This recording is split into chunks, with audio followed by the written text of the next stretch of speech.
giả, tôi là Vinh, điều hợp chương trình Vietface của chúng ta. Hôm nay chúng tôi có mời luật sư Dale Washington. Ông Washington là một vị luật sư đã hành nghề trong những vụ kiện dân sự hơn 20 năm và là một người bạn rất là thân quen với cộng đồng chúng ta. Ông đã có rất là nhiều thân chủ người Việt cũng như là những người bạn, trước là bạn, sau là thân chủ, hay là trước là thân chủ, sau trở thành là những người bạn. Đằng nào đi nữa thì chúng tôi rất là hoan nghênh để gặp ông Dale Washington và đã mời ông lên chương trình hôm nay. Hi Dale, we've introduced you as one of our friends and very famous attorney from this area that has been representing our community for a long time. You have many friends here as well as clients. Friends who become clients and then clients who become friends. Either way, you're very friendly to us and have been very helpful to our community. So I wanted to introduce you as one of our best civil litigators in Little Saigon. Well, thank you for the warm welcome. It's great to be here today. Vâng, thưa quý vị, ông luật sư Dale Washington hành nghề trong những cái vụ dân sự thì đặc biệt về những cái thư kiện bad faith với bảo hiểm, với real estate và những cái vụ kiện đụng xe. Dĩ nhiên chúng ta biết rằng hầu hết tất cả những luật sư của chúng ta đều nhận những vụ kiện đụng xe. Thì tôi sẽ hỏi ông là lý do tại sao văn phòng của ông có thể đại diện những vụ đụng xe và có thể là được những cái thắng lợi hơn những văn phòng khác. On one of the cases that you work on, you know, we do a lot of civil litigations, including car accidents, and one of the things people are interested in knowing is how are you different from other accident attorneys, and how can you help people recover more? The key thing that I believe in is having an attorney handle someone's case. Okay. And what's happening in the car accident area is there are so many car accidents that people get into car accident that are not an attorney. Or you end up with an attorney and 5 assistants. And so once the client is retained, once the client retains a law firm, they never talk to the attorney. They just talk to a secretary or a paralegal, and somewhere along the line the case gets settled. The danger in that is the insurance company needs to know that an attorney is interested in the case, is looking at your case, and is going to go to trial if they don't pay enough money to make the client well. Okay, let me get that in and then we'll keep asking you some more questions. Thưa quý vị, chúng tôi hỏi về những cái vụ đụng xe đó. Thì có nhiều người tự làm lấy hoặc là nhờ những dịch vụ thì nó có những cái rủi ro là vì khi mình tự làm lấy nó không có theo dõi cái hồ sơ kỹ lưỡng và không có được những cái số tiền bồi thường thỏa đáng. Chẳng hạn như quý vị tới một văn phòng luật sư mà họ có những phụ tá rồi nhân viên rồi si ký với luật sư, chỉ gặp luật sư được một lần rồi sau đó không gặp luật sư nữa chẳng hạn. Thì rồi cái vụ việc nó cũng sẽ được giải quyết bằng cách bồi thường, nhưng mà cái số tiền nó không được nhiều nếu mà bảo hiểm họ nhìn thấy rằng cái không có luật sư làm việc trên hồ sơ đó, hoặc là họ nghĩ rằng sẽ không có đưa ra thư kiện ở tòa án. Như vậy thì họ sẽ đền bù một cách tối thiểu hơn thay vì mình có một cái sự bồi thường cao hơn. Đó là lý do ông Dale Washington có thể nhận hồ sơ của quý vị trực tiếp làm việc tích cực, và như vậy quý vị biết chắc là mình có luật sư sẵn sàng ra tòa nếu cần thiết. Thì như vậy bảo hiểm họ sẽ đền cao hơn. And what other cases have you been working on in our community, in the Vietnamese community recently? In the past few years, I've been doing a little more fire insurance cases. Those are cases where a house or a rental house burns and the insurance company denies the claim. In 3 of the cases, there were tenants in the homes that were doing something with drugs. They were growing marijuana or smashing and processing into oil. May have caused the fire. And the insurance companies deny the claims, and we made them pay the claims and our attorney fees too. Vâng, thưa quý vị, một trong những các vụ việc mà phải đụng tới thư kiện hay là liên can tới bảo hiểm là những cái insurance claim mà nó liên can tới hỏa hoạn, cháy nhà. Và có 3 trường hợp ông làm việc thì những cái hỏa hoạn cháy nhà nó liên can tới những người đi thuê nhà. của chủ nhà, và chủ nhà có khi không biết những cái sinh hoạt trong nhà, như họ trồng cần sa, họ làm những cái việc thuốc với cần sa trong đó, mà nó có thể gây ra những cái hỏa hoạn mà không có ngừa trước được, và bảo hiểm thì họ sẽ từ chối những cái claim như vậy. Nhưng mà luật sư Dale Washington đã làm việc đại diện cho thằng chủ và thắng kiện và được những cái số tiền bồi thường. Why do you think that the insurance would deny those claims? For what reason? And how do you get past that legally? There's an exclusion in the policy for drug activity. However, that could be enforced against the landlord if the landlord knew about it. But in every case, the tenants, nobody knows about it. They black out the windows, fix up the house. They may even destroy the inside of the house with plants and dirt and water and mold. So it's quite a mess. Vâng, thưa quý vị, trong những cái khoản bảo hiểm đó, mình mua bảo hiểm thì nó có điều kiện là lúc nào để bồi thường, lúc nào không bồi thường. Một trong những cái exclusion không bồi thường là những trường hợp có những cái hoạt động xì ke ma túy hay là cần sa trong nhà. Nhưng mà cái người chủ nhà là cái người đi mua bảo hiểm, họ đâu có biết là cái người thuê nhà họ làm gì với căn nhà. Có khi họ sửa đổi những cái vật chất ở trong nhà để mà họ làm những cái công việc của họ. Nhưng mà khi bảo hiểm họ thấy những cái hỏa hoạn như vậy và có những cái claim vậy thì họ sẽ từ chối theo cái bảo hiểm như vậy. So in those cases, how do you argue for the settlement? Is it based on vandalism? How do you get past that exclusion? There's been slight differences, but the main reason is our state insurance law has a minimum coverage. And if someone is innocent, in other words, if the landlord is innocent and doesn't know about the activity, the landlord is covered. Vâng, thưa quý vị, như chúng tôi nói là cái điều kiện mà được bồi thường hay không đó, có khi nó có những cái khoản là họ từ chối không bồi thường, exclusion là vì drug activity, thì những cái sinh hoạt như vậy đó là mà gây hỏa hoạn hay là những thiệt hại khác không được bồi thường. Nhưng mà nếu mà chủ nhà họ cho thuê mà họ hoàn toàn không biết, hoặc là họ là những người vô tội, thì tiểu bang có những cái luật ép buộc bảo hiểm phải bồi thường trong những trường hợp đó. Đó là những cái căn bản về cái luật bồi thường bảo hiểm trong những trường hợp đó. Other than that, there's some cases that's also involved with fire that you've dealt with, or insurance claims? Sure. I've done a lot of earthquake claims, back with the Northridge earthquake. And in fact, I have a published opinion from that reopened those claims. The issue in those claims was hidden damage. So the insurance carrier came in, inspected the homes, and made a settlement based on visible cracks and so forth. And then maybe 10 months later, the wintertime, water seeps in through a crack that's under the carpet, and the people notice the wet carpet, and they say, hey, I've got more damage. The additional damage claims were being denied, and we were able to reopen that for thousands of people. It was the best work that I've done. Vâng, thưa quý vị, cách đây vài năm thì quý vị biết có những cái trận động đất lớn như ở Northridge thì có những nhà họ bị hư hại vì những động đất, thì ông có làm việc trên những hồ sơ đó.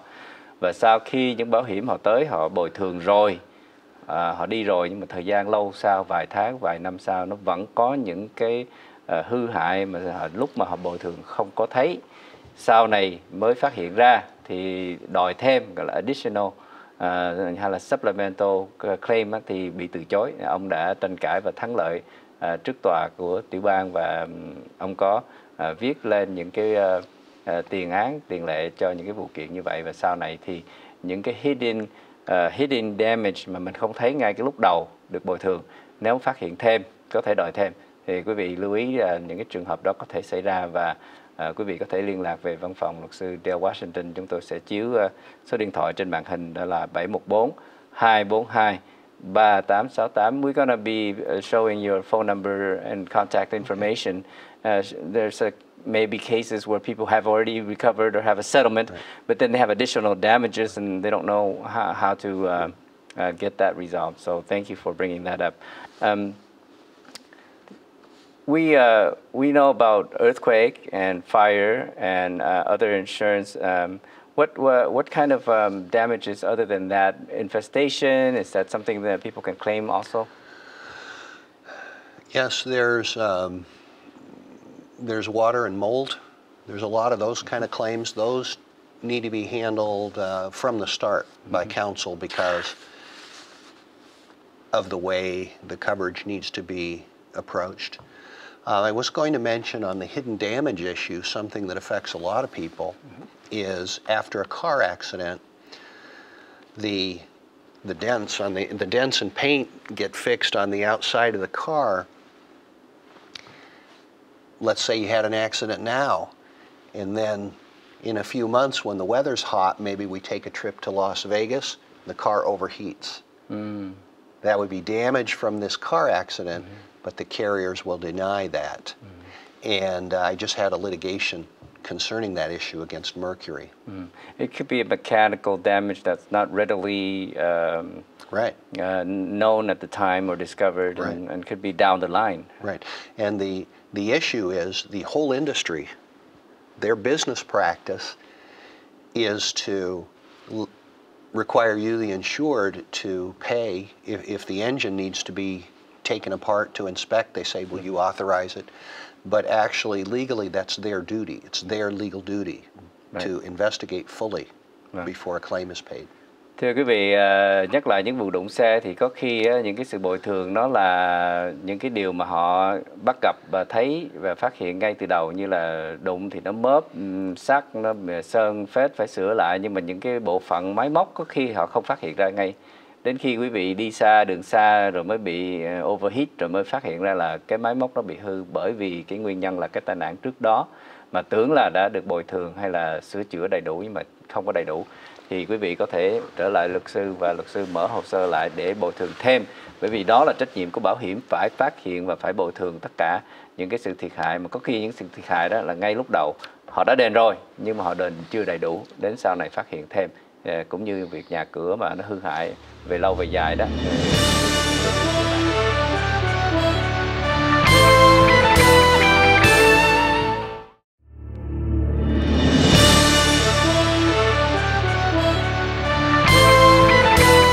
Getting back to the mold and the infestation and water damage, what have you seen in the cases that you've taken? It's going to turn on whether there was a plumbing failure that was a sudden. The key, the takeaway for the audience, I would say, is insurance is not for rust and poor maintenance. Insurance covers an accident, like a broken pipe or this kind of a release.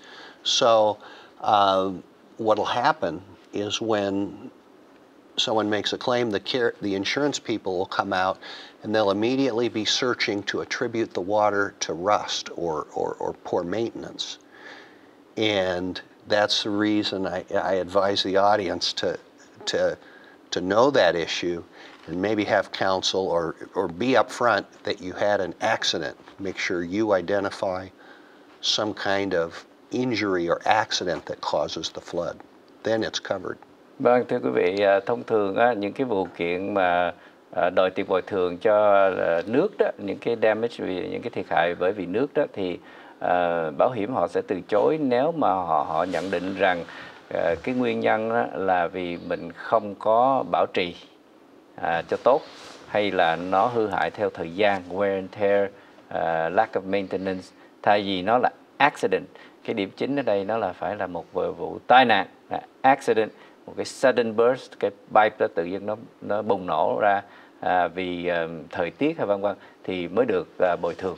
Thành ra là nếu quý vị không biết cách trình bày cái vụ việc khi gọi tới bảo hiểm, mà bảo hiểm sẽ nhận định là đó là một cái vụ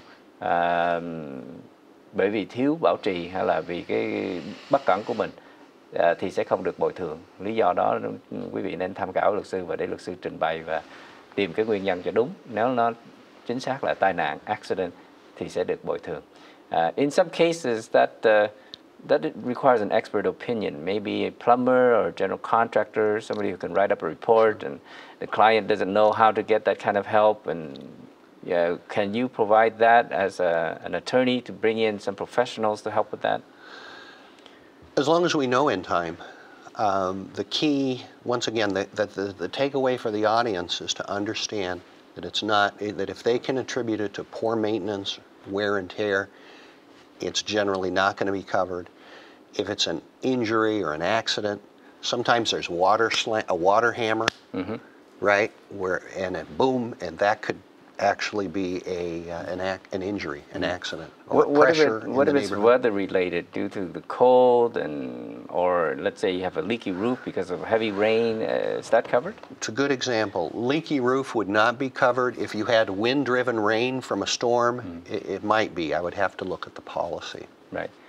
Thưa quý vị, một lần nữa đó là mình phải cẩn thận trong việc báo cáo là cái vụ việc nó xảy ra vì chúng ta thiếu bảo trì, hay là nó có những cái bộ phận trong những cái ống nước mà nó bị vỡ ra, thì nó là accident, có thể được bồi thường. Và luật sư cũng có thể giúp quý vị có những nhân viên chuyên môn để họ tới làm chứng cho việc đó. Đồng thời chúng tôi hỏi về thời tiết, mưa mà giọt nhà thì có được đền không?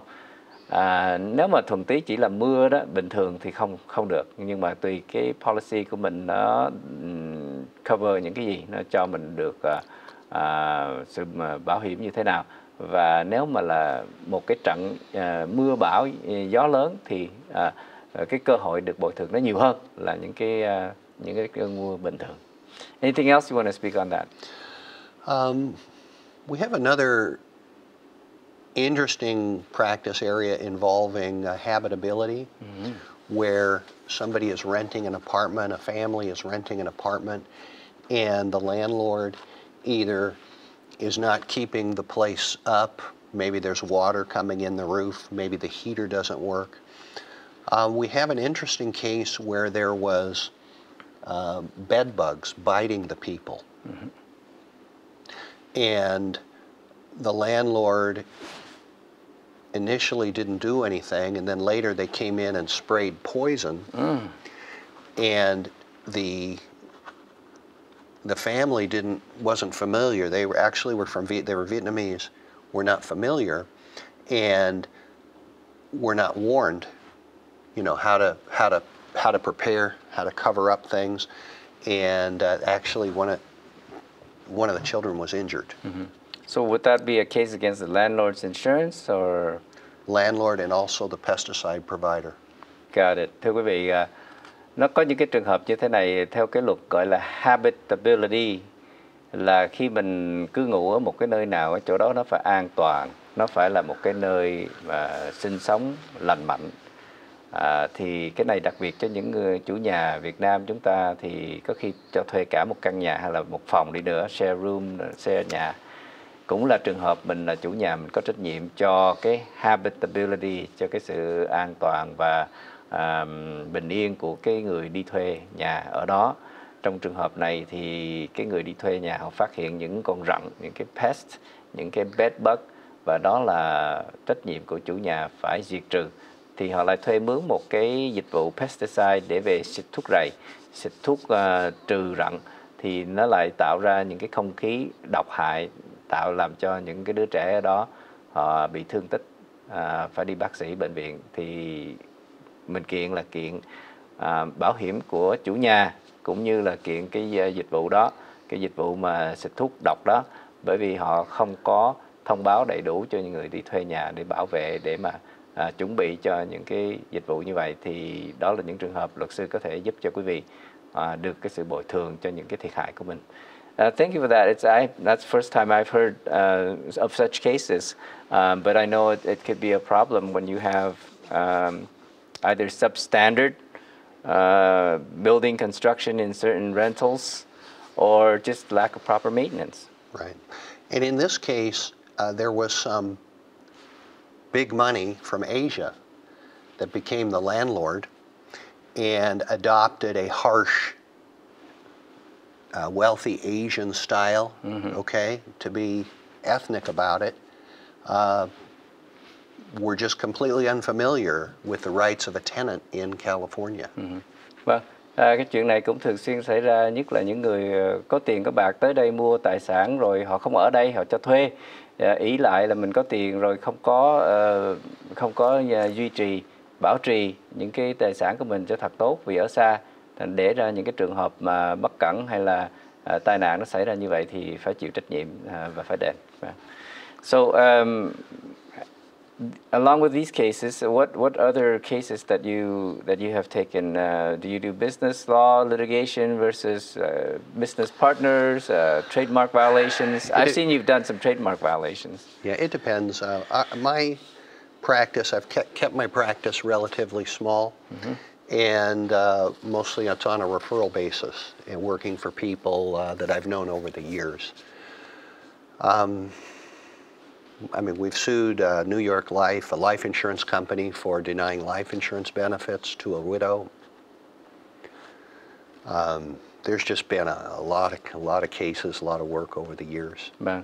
Luật sư Dale Washington cũng đã đại diện những thân chủ trong những trường hợp thương mại, kinh doanh, business law và vi phạm tác quyền, trademark violation, cũng như là những trường hợp phải kiện New York Life vì họ không có đền cho cái người quả phụ của người đã mất, thì lại có vấn đề tranh chấp về cái quyền lợi bảo hiểm có bồi thường nhân thọ hay không.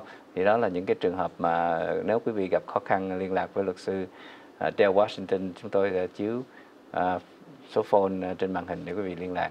I'm also interested in work at the appellate court. Most Vietnamese attorney, in all fairness, they're good practitioners. They're not necessarily litigators, and they don't like to do appellate cases. So can you tell me some of the unique aspects of doing an appeal case? Well, first of all, I do contingent work. That means my client is not paying by the hour, and if a case is lost, the decision is either drop the case or prosecute the appeal. I have always prosecuted the appeal. And the advantage to that is after you've done an appeal, you very much know how to conduct the trial in a way that protects your case in case you get a bad result. And would you take a case on appeal where another attorney has lost the case, not you, but... Probably not, but you know, you kind of have to fund the appeal yourself, right? Being that it's a contingent. I just finished the fire case that we reversed the court on appeal. It was 5 years. Right. So we have to be very selective, and there's a lot of commitment to an appeal case. Thưa quý vị, chúng tôi hỏi ông luật sư Dale Washington về những cái vụ kiện mà mình phải khiếu kiện lên tòa cao hơn đó, gọi là appellate court đó. Thì rất là ít luật sư muốn nhận những cái vụ này. Riêng đặc biệt luật sư Dale Washington là nhận cái hồ sơ trên cái kết quả, tức là contingent, không có lấy tiền trước mà phải đánh thắng xong mới được chia cái phần tiền được thắng lợi. Vì vậy cho nên cái phán quyết á, có khi mất cả 5 năm.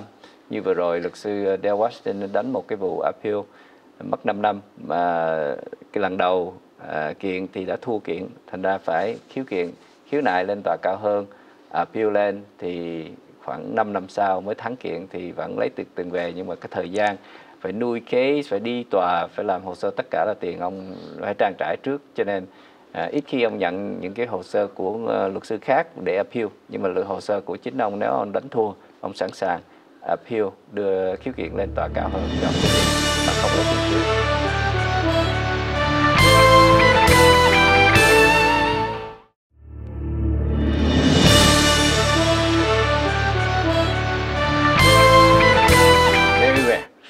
And the appellate process is very complicated, as you know. It takes time and a lot of commitment. But the end result is satisfactory, not just for you as far as receiving money for it, but you take some pride in having written an opinion or having that judgment becomes a case law or a precedent setting. Can you speak to that a little bit too? At this point in my career, it's even more important than the money to get a published opinion that protects consumer rights against the, well, I have three published opinions. They're all insurance cases.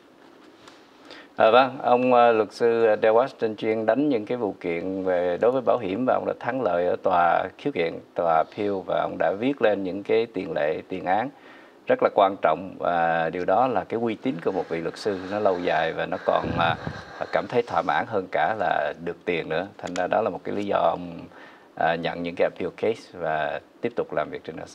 So you're been practicing for over 20 years and you're already in your 50s. Do you anticipate any retirement anytime soon, or are you still very actively taking cases? You know, I really enjoy practicing. And when I first started out, people asked me, how do you like it? And I said, I get paid well for helping people. So it's hard work, but I feel like I got the best job there is. I don't have any plans to quit soon. That's great. Thưa quý vị, luật sư Dale Washington cũng làm việc trong cộng đồng chúng ta nhiều năm và ông rất là thích thú với cái công việc của ông, cũng như là rất là yêu mến cộng đồng chúng ta. Thành ra là ông nhận nhiều hồ sơ của chúng ta để đại diện cho các thân chủ gốc Việt chúng ta ở đây và các nơi xa hơn. Do you have other cases outside of this area? Right now, I have one case pending down in Temecula, down in Riverside County. I have one in Oakland. Okay, that's a insurance case, and that's all. Everything else is either in Orange County or Los Angeles. Okay, so most of your cases is here, out of local here, but you do take cases farther within the state. If the case is large enough, and sometimes if it's a poor person that just needs help, it really depends. Yeah. Thưa quý vị, địa bàn của ông chính là Orange County và Los Angeles County, nhưng ông có nhận những vụ án từ các nơi khác như Temecula, tức là chúng ta biết ở San Diego hay San Bernardino, Riverside cũng nhận được, cũng như là Oakland thì Bay Area trên hướng Bắc Cali. Nếu quý vị có những cái vụ kiện xa hơn, ông cũng có thể làm việc cho quý vị. Do you have a Vietnamese speaking staff or interpreters that you can use if you need to communicate to your client? I haven't employed an interpreter, and the reason for that, over the years, I've never had a family that didn't have a son or a daughter or a nephew that they trusted and that would come in and help them. And the families actually participate better for that reason. But so the answer is no. If somebody's going to call in, please have somebody call in that can converse with me in English. At least enough so you can get them an interpreter or some Vietnamese speaker if they need to. Sure. All right.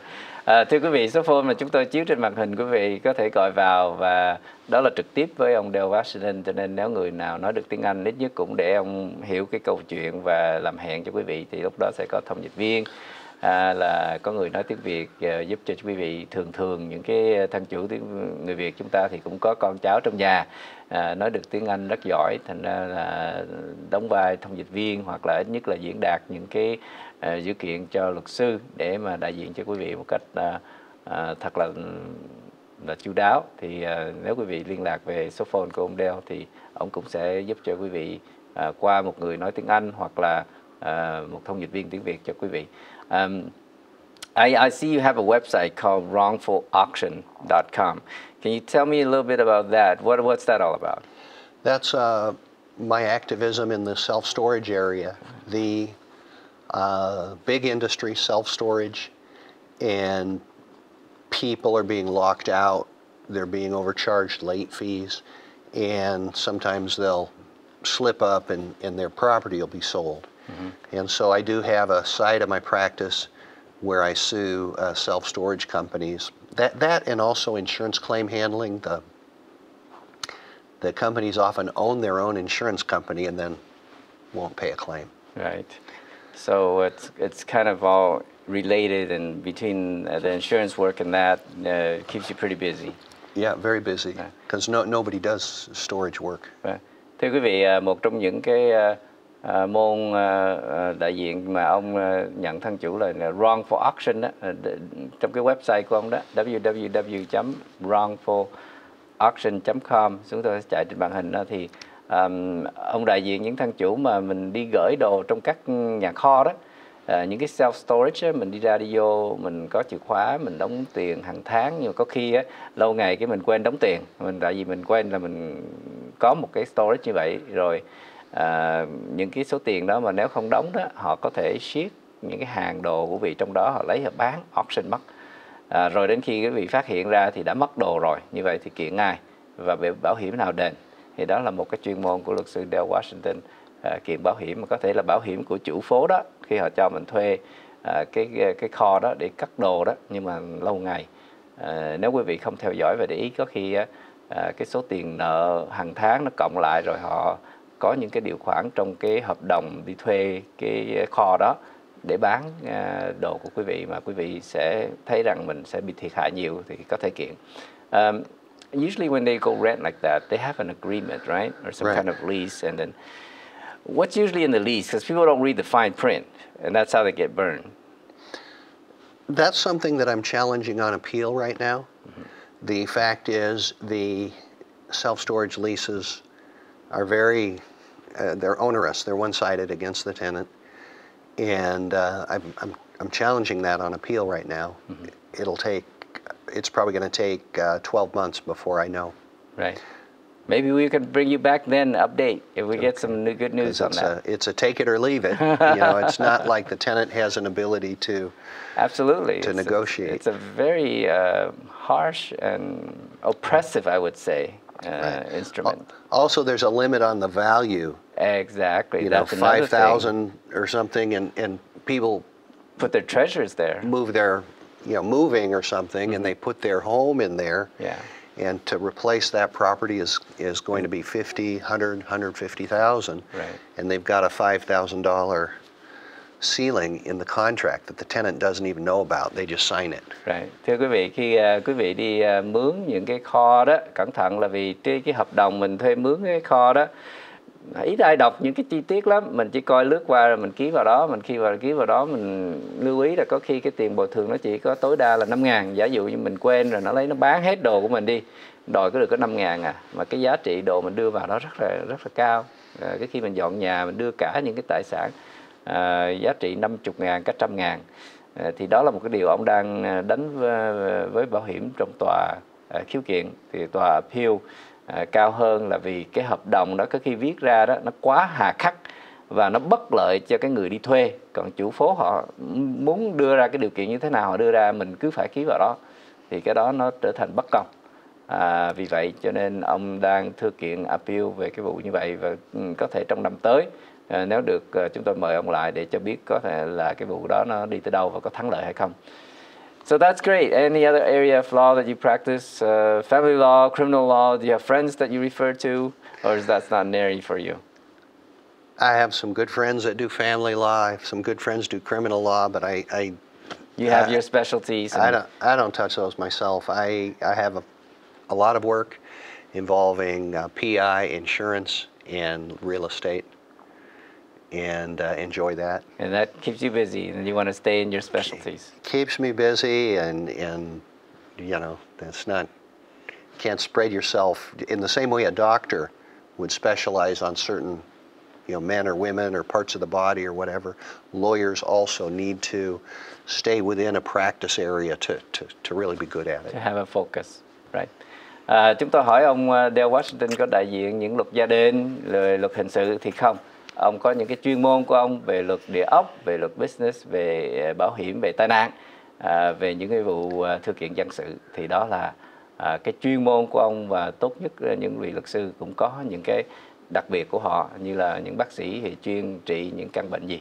Thì đó là điều này nó giúp cho thân chủ có được một vị luật sư mà chuyên về những cái thư kiện mà ông Dale Washington làm nhiều, đó là những vụ kiện real estate, những vụ kiện bảo hiểm insurance, và những thương tích cá nhân, và những cái vụ mà appeal mà ông đang đánh. Thì chúng tôi cũng muốn giới thiệu với quý vị những cái chuyên môn của luật sư Dale Washington, và hy vọng nếu quý vị có nhu cầu xin liên lạc với luật sư Dale Washington và ông sẽ tiếp chuyện với quý vị. Before we end here, I'm going to test your Vietnamese. I know you understand a lot of it, but can you speak some basic Vietnamese when you go to a restaurant or order something? I would say một ít. Một ít. We rarely hear anybody outside the Vietnamese community say that, but that's very sweet. Một ít. What else? Yeah, we would get beyond that. Just a little bit. I know how to say Happy New Year. Chúc mừng năm mới. Rồi, vẫn còn không khí đầu năm, chúc mừng năm mới. Và ông luật sư Dale Washington là một người rất là hiền lành. Đỗ Vinh cũng quen biết từ nhiều năm. Và nếu mà có cơ hội, quý vị nên liên lạc về luật sư Dale Washington để trao đổi những nhu cầu và tham khảo với luật sư cho những việc pháp lý của quý vị. Một lần nữa cảm ơn luật sư Dale Washington và quý vị theo dõi chương trình hôm nay Vietface của chúng ta với Joe Đỗ Vinh. Xin kính hẹn quý vị trong kỳ tới.